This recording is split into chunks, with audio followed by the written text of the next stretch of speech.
Siya pwede itap ni mo ugma. Kay Domingo man pagkaugma para pagkalunes magsugod na sa dili na kinahanglan ugma karon. Siya naa di ay, siya naa siya asaman ni kalit og talikod unya gitudlo kog kalit mga igsuon ni Elder ni Brother Caballero.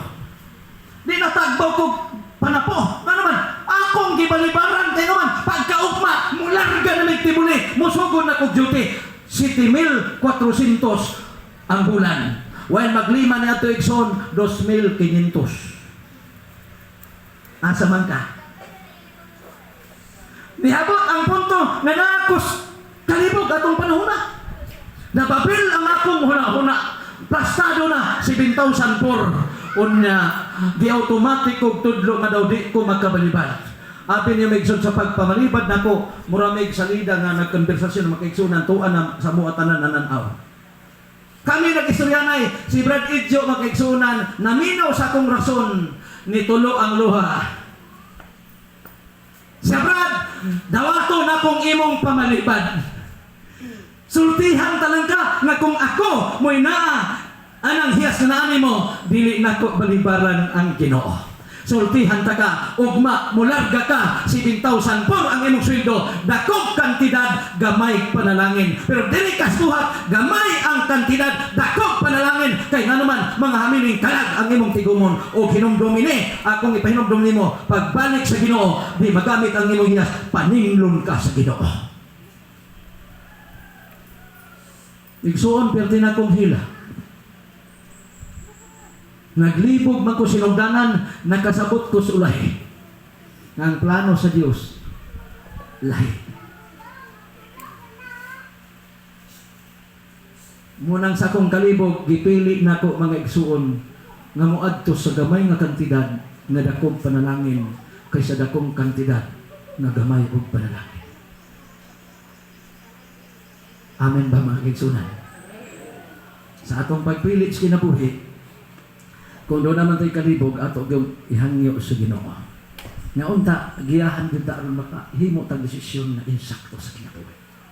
Akong padayonon mga igsuon, ang gisulti ni Apostol Pedro. Matod pa rin ang mga tumutuo sa Babilonia, nangumusta kaninyo, sila sa mausab kaninyo nga pinili sa Dios. Og ni ay iyang dimensyon nga pangalan din he makaigsunan. Sa ako ning gibasa, gi-analyze nako nganong special mention man kining maong pangalan. Ingon pa nini, si Marcos nag-iisip ko na akong anak nangumusta usab kaninyo. Sige ko hinuktok sige ko pamalandong mga igsoon nganong naapil mas Marcos. Unya special gid nga dimensyon.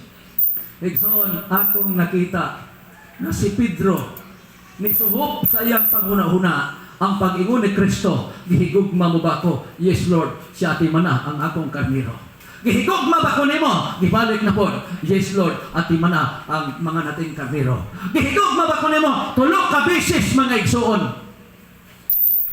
Si Pedro sa hapit na mamatay, iyon pa siya. Nangumusta ninyo ang mga igsoon sa Babilonia? O sabot, kay kita karon nagpuyo ng kinabuya nga naa sa kalibog mga kaigsunan. Kay niya tay mga butang, makit-an sa kalibutan. Basig mapildi ang atong handom sa langit sa mga butang nga niya sa kalibutan. Ug nganong iyang dimensyon si Marcos, isip akong anak. Salamat, Brother Marlo, sa pagbasa. Ganyan.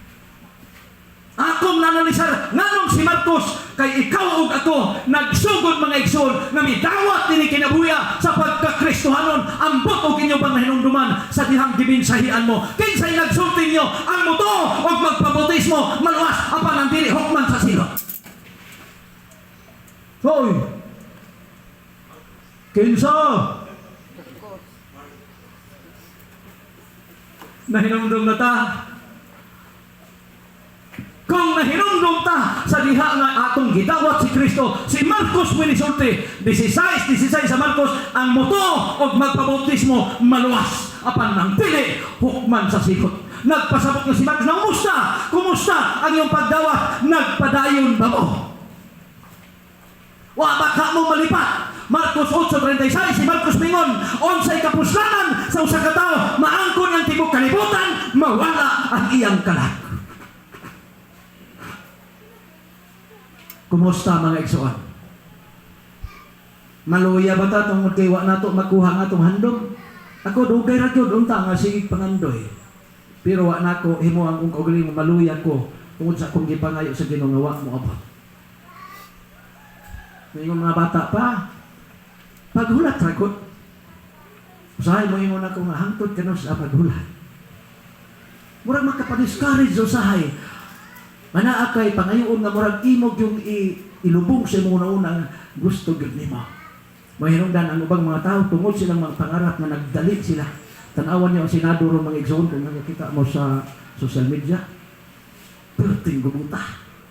Di ba? Ang mga higala na itong mga iglesia ni Kristo, mao'y nag-una sa iglesia karon. Grabe ng binirahay. Nga naman, kay dinis kalibutan na ang kalibog tungod kay dunay nagdalas kamaturan, doon na po'y nagdala sa kabagakan. Wala yung nasir kaganiha, daghang mga angel, daghan oy, perting daghan na.